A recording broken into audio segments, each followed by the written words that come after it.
ভাই ঘাস কি প্রতিদিন কাটেন? প্রতিদিন প্রতিদিন। এই প্রতিদিন ধান থেকে ঘাস কাটতে হয়? হ্যাঁ হ্যাঁ ভাই হ্যাঁ। প্রতিদিন ঘাস কই থেকে আসে? এই রোয়ার দিতে হইতে আছে ভাই। আরে তো তো অনেক কষ্ট। কষ্ট শেষ নাই ভাই। এই ঘাসের নাম জানো কি বলছিলেন? আজকে জাংরা জাংরা। এটা জাংরা? হ্যাঁ। আচ্ছা আচ্ছা, এগুলো থাকলে ধান ভালো হয় না না? না ভালো হয় না।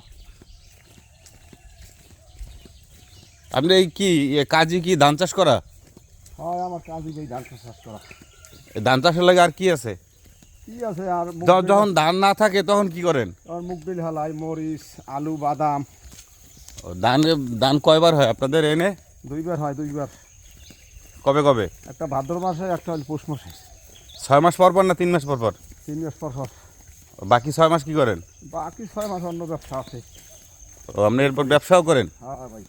তো আপনি বিজনেসম্যান, হ্যাঁ কৃষক প্লাস বিজনেসম্যান। হ্যাঁ ভাই। গুড। আপনার ছেলে মেয়ে কয়জন?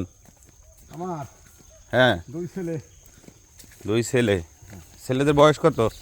বয়স কত? একটা রয়েছে 21 বছর আর একটা? আর একটা 16। বড় ছেলে কি করে? পরে। পড়ালেখা করে? হ্যাঁ। কোথায়? পটুয়াখালী। পটুয়াখালী জেলায়? হুম। কি মাদ্রাসা নাকি স্কুল? কলেজে। কলেজে? যাক মাশাআল্লাহ, আগাই গেছেন না? আগাই গেছেন না? হ্যাঁ ভাই লো। আপনি তো নারিকেল গাছে উঠতে পারেন না? পারি ভাই। চলেন ওই যে আমার একটু বাগানে ঢুকতে হবে, নারিকেল বাগানে। চলেন চলেন চলেন ভাই। চলেন ভাই।